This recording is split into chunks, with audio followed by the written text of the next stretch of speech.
ఇన్వెస్టర్లు ఎప్పుడెప్పుడా అని చూస్తున్న జియో పబ్లిక్ ఆఫర్ దిశగా కీలక అడుగుపడింది.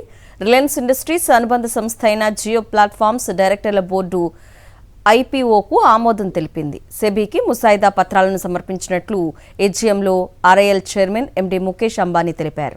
దేశంలోనే అతిపెద్ద ఐపీఓగా జియో రికార్డులకెక్కనుంది. ఈ ఇష్యూ ద్వారా జియో ₹10 ముఖ విలువ గల 27 కోట్ల తాజా షేర్లను జారీ చేయనుంది. ఐపీఓ ద్వారా జియో 37,700 కోట్లు సమీకరించే అవకాశం ఉందని మార్కెట్ పరిశీలకులు అంచనా వేస్తున్నారు.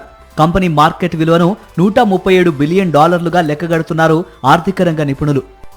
దేశంలో ఇప్పటిదాకా అతిపెద్ద ఐపీఓగా 27,870 కోట్ల ఇష్యూతో హ్యుందాయ్ ఉంది. తాజాగా ఎన్ఎస్ఈ 30,000 కోట్ల ఐపీఓ కోసం సెబీకి దరఖాస్తు చేసింది.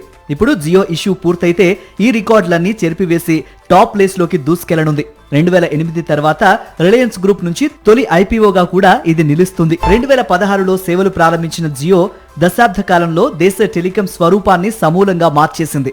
భారత్లో మొబైల్ డేటా విప్లవాన్ని తీసుకొచ్చింది. ముఖ్యంగా టెలికాం నుంచి క్లౌడ్ సర్వీసులు, ఎంటర్ప్రైజ్ సొల్యూషన్స్, ఏఐ ఇలా వివిధ రంగాల్లోకి విస్తరించి పూర్తిస్థాయి డిజిటల్ టెక్నాలజీ ప్లాట్ఫామ్ గా అవతరించింది. ఏఐ ఇన్ఫ్రాతో పాటు ప్రత్యేకంగా భారత్ కోసం ఏఐ లాంగ్వేజ్ మోడల్స్ అభివృద్ధి చేసేందుకు ఎన్విడియాతో 2023లో జియో జట్టు కట్టింది. వచ్చే 7 ఏళ్లలో ఏఐ కార్యకలాపాల కోసం 10 లక్షల కోట్లను వెచ్చించనున్నట్లు అంబానీ ప్రకటించారు. జియో ప్లాట్ఫామ్ లో ఇప్పటికే meta, Google, KKR, general Atlantic వంటి దిగ్గజ సంస్థలు $20 బిలియన్ పైగా ఇన్వెస్ట్ చేశాయి.